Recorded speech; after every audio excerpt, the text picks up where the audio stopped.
Cinema Kavala ಅನ್ನೋದು ಒಂದು ತುಂಬ ಪಕ್ಕಾ ಕಮರ್ಷಿಯಲ್ ಸಿನಿಮಾ ಸರ್. ಕಮರ್ಷಿಯಲಿ ಮಾಡಿದ್ರೆ ಸಿನಿಮಾ ಇವಾಗ ಜನ ಥಿಯೇಟ್ರಿಗೆ ಬರೋದು. ಫ್ಯಾಮಿಲಿ ತುಂಬ ಕಮ್ಮಿ ಆಗಿಬಿಟ್ಟಿದ್ದಾರೆ ಥಿಯೇಟ್ರಿಗೆ. ಈ ಸಿನಿಮಾಗೆ ನಾನು ತುಂಬ ಪ್ರಿಪ್ರೇಷನ್ಸ್ ಇಲ್ಲದೆ ಈ ಸಿನಿಮಾ ಮಾಡೋಕ್ಕೆ ಸಾಧ್ಯನೇ ಇಲ್ಲ. ನಾನು ಈ ಸಿನಿಮಾ ಒಪ್ಕೊಂಡಾಗ ಸ್ವಲ್ಪ ಬಲ್ಕ್ ಆಗಿದ್ದೆ ಸರ್.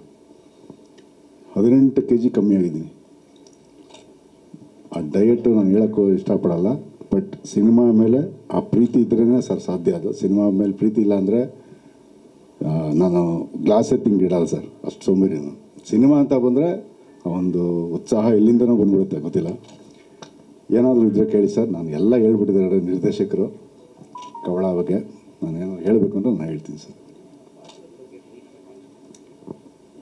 ಅದು sir mass content, mass character sir, mass character sir. Totally ಕವಳ ಅಂದರೆ ಹೊಟ್ಟೆ ಒಳಗಡೆ ಇದ್ದಾಗಿಂದನೇ ಟೆರರ್ ಸರ್. ಅವನು ಆಚೆ ಬಂದಮೇಲಲ್ಲ, ಹೊಟ್ಟೆ ಒಳಗಡೆನೇ ಟೆರರ್. ಅವನು ಆಚೆ ಬಂದಮೇಲೆ ಫೈರ್ ನಡೆಯಲ್ಲಾಗಲಿ ವಿಶ್ವೇಶ್ವಂತವ್ರೆ.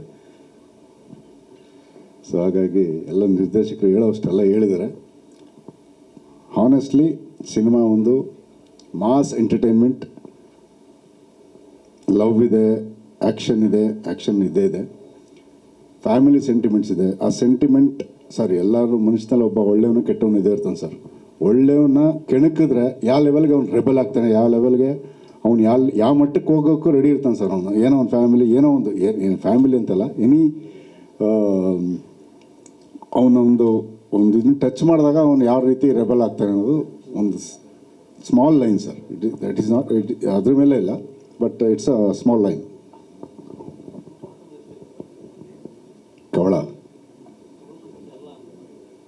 ಕವಳನ ಕತೆ ಅಲ್ಲ ಸರ್, ನನ್ನ ಹೆಸರು ಕವಳ ಸರ್. ಅವ್ರ ಕತೆ ಇವ್ರ ಕತೆ ಅನ್ನೋದು ಸರ್, ಈಗ ಅದು ಅಲ್ಲ ಅಂದ್ರೂ ತಪ್ಪು, ಅದೇ ಅಂದ್ರೂ ತಪ್ಪಿದೆ ಸರ್. ಅದು ನೋಡಿ ಸರ್, ಅದು ರೌಡಿಸಮ್ ಕತೆ ಅಂತ ಹೇಳೋಕ್ಕಾಗಲ್ಲ sir. But some of the incidents are been ಅದರಿಂದ ಇನ್ಸ್ಪೈರ್ ಆಗಿ ಮಾಡಿರ್ತಾರೆ.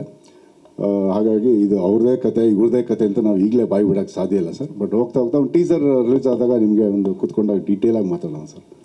ಸರ್, ನಾನು ಸಂದೀಪ್ ಸರ್ ಬಗ್ಗೆ ಮಾತಾಡ್ಬೇಕಂತಂದರೆ ಆ್ಯಕ್ಚುಲಿ ನಾನು ಯಾವಾಗ ಅಡವೆ ಸರ್, ಲೋಕೇಶ್ ಸರ್ ಹತ್ರ ಕತೆ ಹೇಳ್ತೀನಿ, ಆಗ ಬೇರೆ ನಾಯಕರನ್ನ ಏನಾದರೂ ಮಾಡಿ ಪ್ಲ್ಯಾನ್ ಮಾಡೋಣ ಮಾಸಾಗಿ ಅಂತ ಅಂದ್ಕೊಂಡಾಗ ಸರ್ ಒಂದು ಫೋಟೋ ತೋರಿಸ್ತಾರೆ. ಅದರಲ್ಲಿ ಹೆಂಗಿರ್ತಾರೆ ಅಂತಂದರೆ ಸರ್, ಗುಂಡು ಗಮೂಲ್ ಬೇಬಿ ಥರ ಇರ್ತಾರೆ ಸರ್, ಆಪಲ್ ಥರ.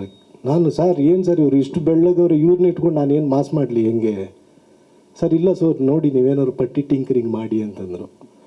ಸರಿ ಆಯಿತು ಅಂತಂದ್ಮೇಲೆ ಒಂದು ಸರಿ ಕರೆಸಿ ಅಂತಂದೆ ಬಂದರು ಸರ್. ಅವತ್ತು ನೋಡಿದೆ, ಆ್ಯಕ್ಚುಲಿ ಅವ್ರು ಮುಂಚೆ ಪರಿಚಯ ಇದ್ದರು, ಬಟ್ ಟಚ್ ಬಿಟ್ಟೋಗಿತ್ತು. ನೀವು ಅವರೇ ಅಲ್ವಾ ಅಂತಂದ್ಬಿಟ್ಟು ಎಲ್ಲ ಮಾತುಕತೆ ಆದಮೇಲೆ ಏನಾಯಿತು, ಜಸ್ಟ್ ಒಂದು 2 ಲೈನ್ ಹೇಳಿದೆ ಸರ್ ಅಷ್ಟೇ. ಹಿಂಗಿದೆ, ನೀವು ಇಷ್ಟು ಅಂದರೆ ಖಡಕ್ ಫೈಟ್ ಮಾಡಬೇಕು. ನಾವು ಗುಂಡು ದಪ್ಪಗೆ ಹೊಟ್ಟೆ ಬಿಟ್ಕೊಂಡಿದ್ರೆ ಆಗಲ್ಲ ಅದು. ಸೊ ಈ ಥರ ಇರಬೇಕು ಸರ್ ಅಂತಂದಿದ ತಕ್ಷಣ ಸರ್ ಅದೇನೋ ಗೊತ್ತಿಲ್ಲ, ಜಸ್ಟ್ 48 ಡೇಸಲ್ಲಿ ನಾನು ನಂಬೋಕ್ಕಾಗಲ್ಲ, ಸಿನಿಮಾ ಮೇಲೆ ಆಣೆ ಅಷ್ಟು ರೆಡ್ಯೂಸ್ ಆಗಿ ಬೇರೆ ಲೆವೆಲ್ಗೆ ರೆಡಿಯಾಗಿ ಬಂದರು. ಆವಾಗಲೇ ಅಂದ್ಕೊಂಡೆ ಇವ್ರಿಗೆ ಸಿಕ್ಕಾಪಟ್ಟೆ ಡೆಡಿಕೇಶನ್ ಇದೆ, ಸೊ ಇವ್ರನ್ನ ಇಟ್ಕೊಂಡು ಏನಾದರೂ ಒಂದು ಮಾಡ್ಬೋದು ಅಂತ ಬಂತು. ನೀವು ಈ ಪ್ರೀವಿಯಸ್ ಒಂದು ಪೋಸ್ಟ್ ನೋಡಿದ್ರಿ, ಇದು ಕತ್ತಿನ ಬಾಯಲ್ಲಿ ಇಟ್ಕೊಂಡಿರೋವಂಥದ್ದು.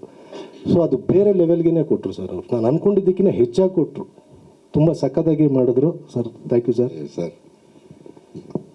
ಸರ್ ಆ್ಯಕ್ಚುಲಿ ನನಗೆ ಡಿಸ್ಕ್ ಬಲ್ಜ್ ಇತ್ತು. ದರ್ಶನ್ ಸರ್ಗೆ ಏನಿದೆ ಅದೇನೆ, ಅವ್ರ ಡಾಕ್ಟರ್ ನನಗೆ ಟ್ರೀಟ್ಮೆಂಟ್ ಮಾಡ್ತಾಯಿದ್ದು. ಡಿಸ್ಕ್ ಬಲ್ಜ್ ಅಂದರೆ ಸರ್, ನೀವು ನಾಟಕ ಮಾಡ್ತಾರೆ ಕೂತ್ಕೊಳ್ಳೋಕ್ಕಾಗಲ್ಲ, ಸುಮ್ಮನೆ ನಾಟಕ ಇಲ್ಲ ಸರ್. ಅದು ಅನುಭವಿಸ್ತಾನೆ ಸರ್. ಅದರಿಂದ ಆಚೆ ಬಂದೀನಿ ಅಂತ ಹೇಳೋ ಪೇನ್ ಇರುತ್ತೆ ಸರ್. ಲಿಟ್ರಲಿ ಕೂತ್ಕೊಳ್ಳೋಕ್ಕಲ್ಲ, ನಿಂತ್ಕೊಳ್ಳೋಕ್ಕಲ್ಲ ಸರ್. ಆ ಪೇನ್ ಆಚೆ ಹಾಕಿದ್ದು ನಮ್ಮ ಟ್ರೈನರು ರಾವ್ ಅಂತ. ಅವನು ಪಾಪ ನನಗೆ ತುಂಬ ಬೈಸ್ಕೊಂಡು ಓಡಿಸ್ಕೊಂಡು ನನಗೆ ಟ್ರೈನ್ ಮಾಡೋದಷ್ಟು ಸುಲಭ ಅಲ್ಲ. ಅವನು ಪಾಪ ಎಲ್ಲ ನನ್ನ ನೋವೆಲ್ಲ ತಡ್ಕೊಂಡು ನನಗೆ ರೆಡಿ ಮಾಡ್ತಾ ಇದ್ದಾನೆ ಸರ್. ರೆಡಿ ಆಗಿಲ್ಲ, ಬಟ್ ನಾನು ಫ್ರೇಮಿಗೆ ಬಂದ ಮೇಲೆ ಬೇರೆ ಲೆವೆಲ್ಗೆ ಇರ್ತೀನಿ ಸರ್. ಸಿನಿಮಾಗೆ ಏನು ಕೇಳುತ್ತೋ ಅದಕ್ಕೆ ನಾನು ಕೊಡಲಿಲ್ಲ ಅಂದರೆ ನಾನು ವೇಸ್ಟ್ ಸರ್. ಯಾಕೆಂದರೆ ನಮ್ಮನ್ನು ನಂಬಿ ನಿರ್ಮಾಪಕರು ಹೇಳ್ತಾರಲ್ಲ ಸರ್, ಮನೆ ಅಂದಮೇಲೆ ಅಪ್ಪ ಅಮ್ಮ ಹೆಂಗಿರ್ತಾರೋ ಆ ಥರ ಮಕ್ಕಳು ಸರ್ ನಾವು. ತಂದೆ ಆಚಿನ ತಂದೆ ಹಾಕ್ಬೇಕು, ತಾಯಿ ರೀ ಮಕ್ಳು ಇದು ಕೇಳ್ತದೆ ರೀ ತಂದೆ ಅನ್ನೋ ತಂದೆ ಕಣೆ ಅಂತಾನೆ. ಎಲ್ಲಿಂದ ತಂದೆ ಅವೆಲ್ಲ ಕೇಳಲ್ಲ, ತಂದೆ ಪಾತ್ರ ತಂದೆ. ಅವ್ರು ಎಲ್ಲಿಂದ ತರ್ತವ್ರು ನನಗೆ ಗೊತ್ತಿಲ್ಲ ಏನು ಸರ್, ಅವ್ರು ಎಲ್ಲಿಂದ ತರ್ತವ್ರು ನನಗೆ ಗೊತ್ತಿಲ್ಲ. ಬಟ್ ಆ ಮನೇನ ಕಾಪಾಡೋಂಥ ಒಂದು ಭಗವಂತ ನಮ್ಮ ಶಕ್ತಿ ಡೈರೆಕ್ಟ್ರಿಗೂ ಕೊಡಲಿ, ನನಗೂ ಕೊಡಲಿ, ಸರ್ಗೆ ಇದ್ದೇ ಇದೆ. ಬಟ್ ಆ ಶಕ್ತಿ ಕೊಡಲಿ ಅಂತ ನಾನು ದೇವ್ರ ಹತ್ರ ಬೇಡ್ಕೊತೀನಿ. ನಮ್ಮ ಕೈಯಲ್ಲಿ we are ready to invest I am ready to invest my sweat and blood. I don't care for anything sir. ಸಿನಿಮಾಗೋಸ್ಕರ ಐ ವಿಲ್ ಡೂ ಎನಿಥಿಂಗ್. ಇಷ್ಟೇ. ಇದೊಂದು ಅವಕಾಶ ನಾನು ಉಪಯೋಗಿಸ್ಕೊಳ್ಳಬೇಕು. ಇಂಥ ವೇದಿಕೆ ನನಗೆ ಕೊಟ್ಟಿರೋವಂಥ ಡೈರೆಕ್ಟ್ರಿಗೆ and both of the producers ನಾನು ಯಾವತ್ತೂ I'll be in gratitude. And Samuthirakani sir, ಮಾತಲ್ಲೇ ಅವ್ರ ಬಗ್ಗೆ ಹೇಳೋಕ್ಕೆ ಸಾಧ್ಯ ಇಲ್ಲ. ಫಸ್ಟ್ ಮೀಟಲ್ಲೇ ಅವರು the way welcome any person ಅಂದರೆ ಯಾರಾದರೂ ಅಲ್ಲಿ ಬೈ ಈಸಿಯಾಗಿ ಅವ್ರಿಗೆ ಫ್ರೆಂಡ್ ಆಗಿಬಿಡ್ತಾರೆ. ಅಂದರೆ ಈಸಿ ಟು ಟಾಕ್. ಯಾರೋ ಒಬ್ಬರು ಇವ್ರ ಜೊತೆ ಹೆಂಗಪ್ಪ ಮಾತಾಡೋದು ಅಂತ ನಾನು actually I went to Chennai to meet him. So I was like ಬೇಡ ಮೀಟ್ ಮಾಡೋದು ಯಾಕೆ ಅಂದರೆ ಈ ಓನ್ಲಿ ಕಾಲ್ಡ್ ಮಿ, ಬನ್ನಿ ಅಂತ. Then he came, he spoke to me good and made me comfortable. Because ಇಲ್ಲಿಂದ ಕರ್ನಾಟಕದಿಂದ ಚೆನ್ನೈಗೆ ಹೋದಾಗ ಆ ಕಡೆಯಿಂದ ಗ್ರೀಟಿಂಗ್ ತುಂಬ ಚೆನ್ನಾಗಿರಬೇಕು. But he made me very comfortable. ಇಲ್ಲಿ ನೋಡ್ತಾ ಇದ್ದಿಲ್ಲ ನೋಡಿ, ನೀಟಾಗಿ ಹಗ್ ಮಾಡೋದು ಎಲ್ಲ ಅಗ್ಲಿ ಮೇಲೆ ಕೈ ಹಾಕೋದೆಲ್ಲ ನೀಟಾಗಿ ಮಾಡ್ತಾಯಿದ್ದಾರೆ. But I am seriously sir, I am honour to work with you sir. Thank you so much. ಇಲ್ಲಿ ಮಾತ್ರ ಅಗ್ಲಿ ಮೇಲೆ ಕೈ ಹಾಕ್ತಾರೆ, ಸಿನಿಮಾದಲ್ಲಿ ಓಡಿಸ್ತೀನಿ ಮತ್ತೆ. ಸ್ಕ್ರೀನ್ ಮೇಲೆ we are all anyway we are. ನಮ್ಮ ಸಮುದ್ರಕಣಿ ಸರ್ನ ಕಾಡಲ್ಲಿ ಹೋಗ್ಬಿಟ್ಟು ಏನು ಸರ್, ಹುಲಿ ಸಿನಿಮಾ ಬೇಕಾದ್ರೆ ಹಿಡ್ಕೊಂಡು ಕರ್ಕೊಂಬಂದ್ಬಿಡ್ಬೋದು. ಬಟ್ ಸಮುದ್ರಕಣಿ ಸರ್ನ ಕರ್ಕೊಂಡ್ಬರೋದು ಸಿಕ್ಕಾಬಟ್ಟೆ ಕಷ್ಟ ಆಗೋಯ್ತು. ಇವತ್ತು ಇಷ್ಟು ಈಸಿಯಾಗಿ ಪಕ್ಕದಲ್ಲಿ ಕೂತಿದ್ದಾರೆ ಅಂತಂದ್ರೆ ಆ ಭಗವಂತನ ದಯೆ ಏನೋ ಗೊತ್ತಿಲ್ಲ. ಸಾರ್ ಸಿಕ್ಕಿರೋದು ನಮ್ಮ ಅದೃಷ್ಟ. ಅದು ಅಲ್ಲದೆ ಫಸ್ಟ್ ಟೈಮ್ ಕನ್ನಡ ಇಂಡಸ್ಟ್ರಿಗೆ ಪಾದಾರ್ಪಣೆ ಮಾಡಿ ಅವರು ಸರ್, ಬೇರೆಯವರಾಗಿದ್ರೆ ಅವ್ರೆಂಥ ದೊಡ್ಡ ನಿರ್ದೇಶಕರು ಸರ್. ಇಲ್ಲ, ನಮ್ದು ಅದೃಷ್ಟ ಸರ್. ಯಾಕಂದ್ರೆ ಸರ್, ದೊಡ್ಡ ಸಿನಿಮಾಗಳು ನಿಮಗೆ ಗೊತ್ತು, ಅವ್ರು ಯಾರ್ಯಾರ ಜೊತೆ ಎಲ್ಲ ಅಭಿನಯ ಮಾಡಿದ್ದಾರೆ ಅಂತ, ಯಾರ್ಯಾರಿಗೆಲ್ಲ ನಿರ್ದೇಶನ ಮಾಡಿದ್ದಾರೆ ಅಂತ. ಸೊ ಅಂಥವ್ರಿಗೆ ಕತೆ ಒಪ್ಸೋದು ಸಿಕ್ಕಾಪಟ್ಟೆ ಚಾಲೆಂಜಿಂಗ್. ಒಂದು ಕ್ಷಣ ಏನಾಗೋಯ್ತು ಅಂತಂದ್ರೆ, ಜಸ್ಟ್ ಸಾರ್ದೊಂದು ಅಪಾಯಿಂಟ್ಮೆಂಟ್ ಸಿಗುತ್ತೆ, ಅಲ್ಲಿ ಹೋಗ್ತೀನಿ. ಹೋಗಿದ ತಕ್ಷಣ ಸರ್ ಅಲ್ಲಿ ನೋಡ್ತೀನಿ, ಹೋಗಿದ್ದೇಳಿ ಸರ್, ಹೋಗಿದ್ದೇಳಿ ಅದು ಸರ್ ಸಾರ್ದು ಅಪಾಯಿಂಟ್ಮೆಂಟೇ ಸಿಗಲ್ಲ ಫಸ್ಟ್ ಆಫ್ ಆಲ್. ಆಮೇಲೆ ನಮ್ಮ ಸೇತು ಸರ್ ಮತ್ತು ಚಂದ್ರನ್ ಸರ್ ಅವರು ಮ್ಯಾನೇಜರ್ ಇಲ್ಲೇ ಇದ್ದಾರೆ. ಸೊ ಅವರು ಏನು ಮಾಡಿದ್ರು, ಅವ್ರನ್ನ ಸಿಕ್ಕಾಪಟ್ಟೆ ಟಾರ್ಚರ್ ಕೊಟ್ಬಿಟ್ವಿ. ಸರ್ ಹೆಂಗಾದ್ರೂ ಮಾಡಿ ನೋಡಿ ನೋಡಿ. ಇಲ್ಲ, ಅವ್ರು ಸಿಕ್ಕಾಪಟ್ಟೆ ಬಿಸಿ ಇದ್ದಾರೆ. ಈ ಕಡೆ ತೆಲುಗು ಮಾಡ್ತಾರೆ, ಆ ಕಡೆ ತಮಿಳು ಮಾಡ್ತಾ ಇದ್ದಾರೆ. ಹೆಂಗೆ ಇಲ್ಲ ಆಗಲ್ಲ. ಫಸ್ಟು ಕನ್ನಡ ಅಂತಂದರೆ ಆ ಲೆವೆಲಿಗೆ ತಡ್ಕೋತೀರಾ ಅಂತಂದರು ಸರ್ ಫಸ್ಟು, ಯಾಕಂದರೆ ಬಡ್ಜೆಟ್ ವೈಸು. ಆಮೇಲೆ ಸರ್ ಇಲ್ಲ ಸರ್, ಇದು ಬೇರೆ ಲೆವೆಲ್ಗೆ ನಾವು ಅಂದ್ಕೊಂಡಿದ್ದೀವಿ, ತುಂಬ ಚೆನ್ನಾಗಿ ಮಾಡ್ತೀವಿ, ಕತೆ ಹಂಗಿದೆ ಅಂತೇಳಾದ್ಮೇಲೆ ಜಸ್ಟ್ ಒಂದು ಪಿಸ್ಟೇಕ್ ಕಳಿಸಿದ ತಕ್ಷಣ ಇಮಿಡಿಯೇಟ್ ಏನಾಗುತ್ತೆ, ಓಕೆ ಆಗುತ್ತೆ ಸರ್. ಸಡನ್ನಾಗಿ ಗೊತ್ತೇ ಇಲ್ಲ ಸರ್, ಸ್ಕ್ರಿಪ್ಟ್ದೇನೋ ನಾನು ಡೈಲಾಗ್ಸ್ದೆಲ್ಲ ಒಂದಷ್ಟು ಏನೋ ಬರೀತಾ ಇರ್ತೀನಿ ಸರ್. ಸಡನ್ನಾಗಿ ರಾತ್ರಿ 10 ಗಂಟೆಗೆ, ಬೆಳಗ್ಗೆ 6 ಗಂಟೆಗೆ ಬರೋಕ್ಕಾಗುತ್ತಾ ಅಂತಂದರು ಸರ್. ಇಮ್ಮಿಡಿಯೇಟು ಕಾರ್ ಎತ್ಕೊಂಡು ಹೊರಟೇ ಬಿಟ್ವಿ. ನೈಟೇ ಹೊರಟಿ ಸಾರ್ನ ಭೇಟಿಯಾಗಿ, ಅದು ಹೋಗೋ ದಾರಿಲೆಲ್ಲ ಸ್ವಲ್ಪ ಅಡಚಣೆಗಳಾಗಿ ಸಾರ್ ನಮಗೋಸ್ಕರ ಕಾಯ್ತಾಯಿದ್ರು ಸರ್. ಆ್ಯಕ್ಚುಲಿ ನಾವು ಕಾಯಬೇಕು, ಸಾರ್ ಕಾಯ್ತಾಯಿದ್ರು. ಅದು ಡಬ್ಬಿಂಗ್ ಸ್ಟುಡಿಯೋದಲ್ಲಿ ಡಬ್ಬಿಂಗ್ ಮಾಡ್ತಾ ಸಾರ್ ಕಾಯ್ಕೊಂಡಿದ್ರು. ಅಲ್ಲಿ ಹೋಗಿದ ತಕ್ಷಣ ಅವ್ರದ್ದು ಹೇಳಿದ್ನಲ್ಲ, ವೆಲ್ಕಮ್, ಅತಿಥಿ ಸತ್ಕಾರ ಅಂತ ಹೆಂಗೆ ಹೇಳ್ತಾರೆ, ತಮ್ಮನ ಥರ ನೋಡಿಕೊಂಡ್ರು ಸರ್.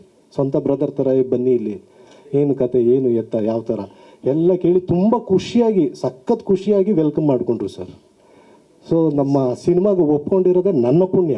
ಒಬ್ಬ ನಿರ್ದೇಶಕನಿಗೆ ಈ ಪಾತ್ರ ಒಂದು ಮಗು ಥರ ಇದ್ರೂ, ಬಟ್ ಅವರು ಒಪ್ಕೊಂಡಿದ್ದಾರಲ್ಲ. ನಾನು ಚಿಕ್ಕವನು, ಇನ್ನು ಅವ್ರ ಮುಂದೆ ಅವ್ರಿಗೆ ಹೋಲಿಸ್ಕೊಂಡ್ರು ಅಂದರೆ ನಾನು ಏನಂದರೆ ಏನೂ ಅಲ್ಲ. ಬಟ್ ನಮ್ಗೆ ಒಪ್ಕೊಂಡಿರೋದು ತುಂಬ ನನ್ನ ಪುಣ್ಯ sir. Thank you Samuthirakani sir. Sir ಅವರ ಪಾತ್ರದ ಹೆಸರು ಪಾಲ್ಕೆ ಅಂತ ಸರ್. ಪಾಲ್ಕೆ.